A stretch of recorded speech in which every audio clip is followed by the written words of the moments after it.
बिस्मिल्लाहिर्रहमानिर्रहीम। अस्सलाम वालेकुम नाज़रीन, मैं मोहम्मद ज़करिया आपको अपने चैनल पर खुशामदीद कहता हूँ। उमर अयूब की सरबराही में प्रेस कॉन्फ्रेंस हो चुकी है, उसका खुलासा मैं आप लोगों के सामने रखने जा रहा हूँ।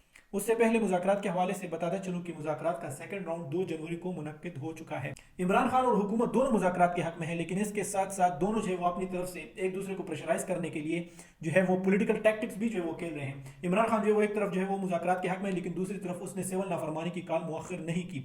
उसके अगर ऑफिशियल पेजेस देखे जाए इमरान खान के फेसबुक और ट्विटर, तो उस पर जो है बाकायदा सिविल नाफरमानी की कंपेन जो है वो चलाई जा रही है। अगर इस सिविल नाफरमानी पर 30% भी हम अमल दरामद इस सिविल नाफरमानी पर 30% भी हुआ, तो इस मुल्क को बहुत बड़ा नुकसान पहुंचेगा, हुकूमत को बहुत बड़ा नुकसान पहुंचेगा। जब रेमिटेंसेस नहीं आएगी, डॉलर नहीं आएंगे इस मुल्क, तो इस मुल्क का चलना जो है, इस हुकूमत का चलना जो है वो बहुत मुश्किल हो जाएगा। तो फिर जो है वो मुज़ाकरात उसी तरह करेंगे जिस तरह इमरान खान चाहेंगे। तो इमरान खान एक तरफ मुज़ाकरात के हक में, दूसरी तरफ जो है वो सिविल नाफरमानी की कंपेन जो है उनकी पेजेस से बाकायदा तौर पर चलाए जा रहे हैं। अगर इस सिविल नाफरमानी में जो रेमिटेंसेस है, अगर रेमिटेंसेस की मद में जो है वो कमी की गई, अगर समंदर पार पाकिस्तानी ने इस पर 20 to 30% भी अमल किया, तो इस हुकूमत के लिए बहुत मुश्किलात पैदा हो जाएंगी और ये हुकूमत फिर प्रेशर में आएगी और फिर इमरान खान जिस तरह चाहेंगे उसके मुतालबात उसी तरह माने जाएंगे। लेकिन दूसरी तरफ गवर्नमेंट जो है वो भी मुज़ाकरात के हक में है, लेकिन उनका कहना है कि इमरान खान की रिहाई का मुतालबा जो है ये मुज़ाकरात का आखिरी मरहला तो हो सकता है, लेकिन पहला मरहला नहीं। इसके अलावा उमर अयूब की सरबराही में जो है प्रेस कॉन्फ्रेंस हुई है। प्रेस कॉन्फ्रेंस का खुलासा जो मैं आप लोगों के सामने रखने जा रहा हूँ। उमर अयूब का कहना है कि इस वक्त मुल्क में गैर यकीनी सूरत हाल है, सियासी इस्तेहकाम से माशी इस्तेहकाम जुड़ा हुआ है, तहरीक इंसाफ के दौर में अमन था। दूसरी जानिब पीटीआई रहनुमा असद कैसर का कहना है कि पड़ोसी मुल्क से हालात कशीदा होंगे तो दहशतगर्दी बढ़ेगी, किसी को इजाज़त नहीं देते कि वो हमारे मुल्क में मुदाखलत करे। इनका इशारा अफगानिस्तान की तरफ है। इनका मानना है कि अगर अफगानिस्तान के साथ ताल्लुकात अच्छे होंगे तो मुल्क में जो है वो दहशतगर्दी कम होगी।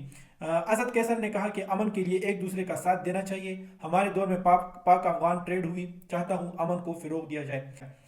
अपने बयान में उन्होंने कहा कि सबसे बड़ी सियासी पार्टी को दीवार से लगाया जा रहा है। गुज़िश्ता रोज़ ARY न्यूज़ के प्रोग्राम सवाल ये है में आसद कैसर का कहना था कि इमरान खान सबको माफ़ करने को तैयार हैं, हर मामले के लिए एक टाइम फ्रेम होना चाहिए। हुकूमत के सामने मुतालबात तहरीरी रखेंगे और फिर रद्द अमल देखेंगे कि हुकूमत कितनी संजीदा है। यानी 2 जनवरी को मुज़ाकरात का सेकंड राउंड होगा। उस 2 जनवरी के मुज़ाकरात में हुकूमत के सामने ये अपने मुतालबात जो है वो तहरीरी शक्ल में पेश करेंगे और फिर उसके रद्द अमल में जो हुकूमत का रिस्पॉन्स देखेंगे कि हुकूमत जो है उनका रद्द अमल क्या है।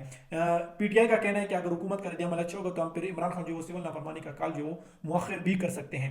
इसके साथ इमरान खान का कहना है कि मुज़ाकरात का एक टाइम फ्रेम होना चाहिए। ये नहीं होना चाहिए कि डेट पे डेट दी जाए और इस मुज़ाकरात को जो वो काफ़ी मुद्दत के लिए जो वो खींचा जाए, तो इस तरह नहीं होगा। 2 जनवरी को जो मुज़ाकरात होंगे उसमें जो है PTI की जानिब से तहरीरी शक्ल में मुतालबात जो वो पेश किए जाएंगे। अब तक तो PTI की यही 2 मेन मुतालबात है। वो आईनी तरमीम के हवाले से जो मुतालबा था उस पर जो है PTI अब ज़्यादा जोर नहीं दे रही, और इसके अलावा जो 2 मेन मुतालबात हैं, यानी 26 नवंबर और 9 मई के हवाले से जुडिशल कमीशन और इसके अलावा कैदियों की रिहाई, ये 2 जो है PTI की तरफ से मेन मुतालबात हैं। अब तक के लिए इतना ही। मुझे दीजिए इजाज़त, अपना ख्याल रखिए। अल्लाह हाफिज़।